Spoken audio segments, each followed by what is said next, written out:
Hi record collectors. Today I thought I would show a few jazz LPs. And the two artists I will show today, and just to stay up front, I'm going to butcher a lot of these names. I don't speak a word of Portuguese, so I'm just going to do the best I can. But the two artists that I'll speak about today, the first is Astrud Gilberto, and the other will be Getz. And it's good to group these two together because they worked together quite a bit in the early 60s. So if we start off with Astrud Gilberto, she was born in Brazil in 1940, got married in 1959 to her husband who was a musician, and his name, I'm going to really butcher this up, João Gilberto, I think is how you pronounce it. I can't be sure. Anyway, she moved to the United States in 1963 and was in the recording studio with her husband and Stan Getz. And they asked if she would sing on a couple albums, on a couple songs I should say, and she agreed to it. And that sort of kicked off her music career. And of course, everybody knows she's eventually going to have a hit around 1964, The Girl from Ipanema, which was super big hit, and that sort of launched her career. So I'll just show a few of the things that I have by her. Her first album was called the Astrud Gilberto album, and it was released in 1965 on Verve Records, and I'm sure I had that in my collection, but I can't find it anywhere. It's probably in the basement. So, and then another album I'll show though first is the soundtrack, Get Yourself a College Girl. She is on that soundtrack. Right there, Stan Getz and Astrud Gilberto. That was on the MGM label. This is around 1964-65, I think, if I'm not guessing correctly. She appears on this along with the Animals and Standell's Dave Clark 5. But then solo, The Shadow of Your Smile. This came out in 1965. Verve.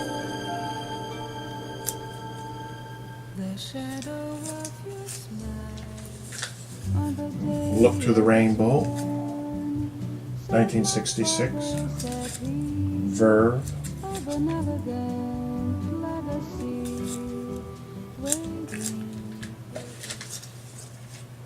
Beach Samba. And the title is pretty much sums up into what she was doing at this point. The first few albums, very heavy in the Bossa Nova sound. Later on, she would do more adult contemporary type. I don't think these are gatefolds, so let's check. Oh, it's just very thick. Then the next one, here's that I have is I Haven't Got Anything Better to Do, which is 1970. That's still on Verve. Right now she's doing less of the Bossa Nova stuff and more contemporary music.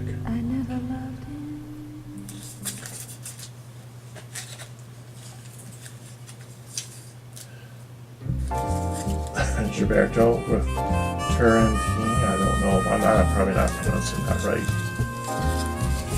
This came out in 1971.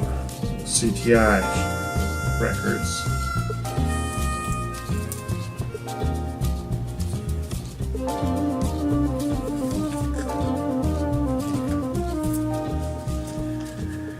One that you'll probably find in a dollar bin anywhere, in a flea market or at the vinyl shows. It's just the greatest hits, and you'll find her on. This is Antonio Carlos Jobim, but with Astrud Gilberto on there, and she's right on the cover. So this is a good if you just want an overview of her music. One CD I have that also very good on the overview of her music. Finest Hour.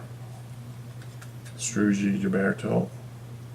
Not sure what the label is here. I think this is Verve. Yeah, it is.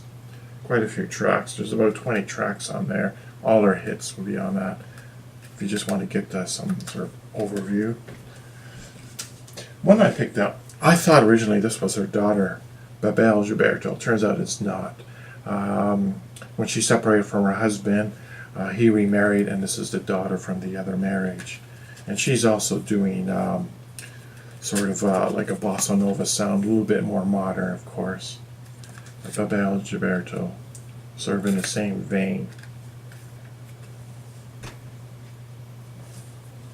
So that's what I have on, how we pronounce it again, Astrud Gilberto. Next up will be Stan Getz. So Stan Getz. Stan Getz was born in Philadelphia in 1927. He was one of these like natural musicians. By the time he was a young teenager, he was playing the saxophone as good as any professional. And he worked during the 40s with many big bands, including Jimmy Dorsey, and he worked with Nat King Cole and Benny Goodman. And then in the 1950s, he moved to Scandinavia, where he worked with a number of individuals, including Oscar Peterson. And then when he returned to the States in the early 60s, he met up with a jazz musician that had been subject to the Bossa Nova sound down in South America. And so they sort of explored this music genre further, and eventually Stan Getz would win a bunch of Grammy Awards for the music he did in the early 60s, which has sort of the Bossa Nova sound to it. But though he's very well known for the Bossa Nova sound in the United States, he had a wide range of musical sound, and I have a few of his albums. He put out a great number of albums, but just got a few here that I'll show. This one, Cool Velvet. This came out in 1960. This is on the Verve label.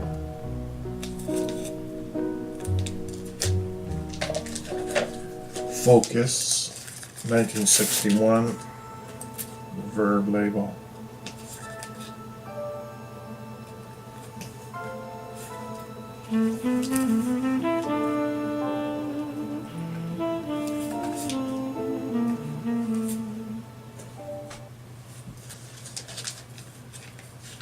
One of the well-known ones here, I think this is where he started winning awards with the Bossa Nova sound, was Getz and Gilberto.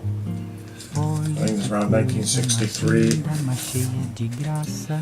So this is where they team up, and this is where recording this one, Astrud was in the studio and started singing with a girl from Ipanema. On the original, I think, LP recording, the vocals were in Portuguese, and by probably this individual here, how you pronounce that is João or whatever, Gilberto. But then it was released as a single. It was Astrud that was singing the vocals. Here we have Getz a Go Go. This is 1964 on Verve. Astrud is on this LP.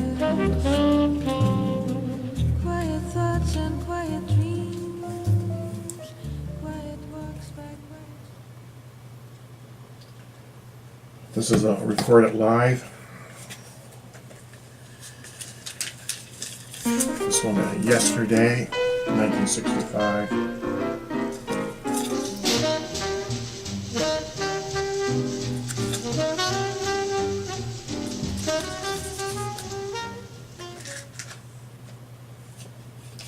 Melodic Stan Getz, 1965. This is sort of like sort of like almost like those exploitation type, where I guess they just took a bunch of his songs and threw it out there. I don't know if this is like a legitimate release on the Metro label, but it has that look of like a discount album that gets thrown out there. Pretty good album nonetheless. Boston Pops.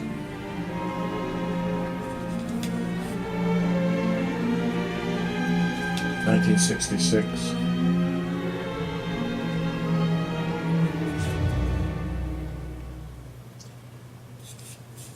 I was on the Verve label. Didn't We? 1969. By now, like in 1969, this He's no longer doing the Bossa Nova sound. This is just more contemporary or cool jazz, soft jazz. All of Stan's music pretty much, and the same with Astrud, was very soft, sort of like music, great for having background music when you're working. The Best of Two Worlds, this 1975. Once again, now he's teamed up with João Gilberto. Se eu cair nos seus braços, não há despertador que me faça acordar. Eu vou trabalhar. The last one I have by him is Voyage, which is 1986, Black Hawk label.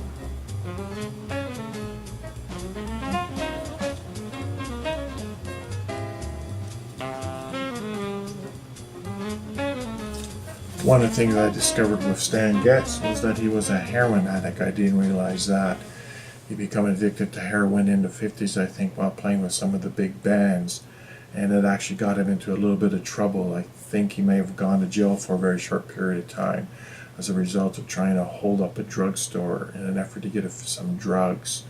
There's also been written where he was being arrested at the exact same point in time as why his first wife was giving birth to one of their children. So it sounds like, though he was a great musician, he had some personal problems in his life. So that's pretty much what I have on Stan Getz. I have a few CDs as well. Actually, I'll just show these. This is Stan Getz, and again, this is sort of like a Bossa Nova type release,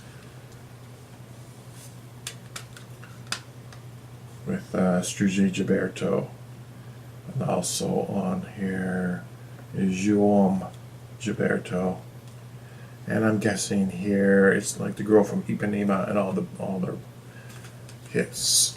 I think he won something like 4 or 5 Grammy Awards. Most of them were in the early 60s with this Bossa Nova sound. Here's one, Getz for Lovers. I think this is sort of like an easy listening jazz, instrumental jazz, cool jazz. I don't know if there's I have a book inside or not. Great music just to have in the background if you're working, studying, or anything like that. And Jazz Samba Encore. I think this one came out in '63. Here, this particular one. So that's pretty much it, what I have on these two artists. Great artists to listen to if you're serving to is sort of a quiet, soft, cool sound of jazz.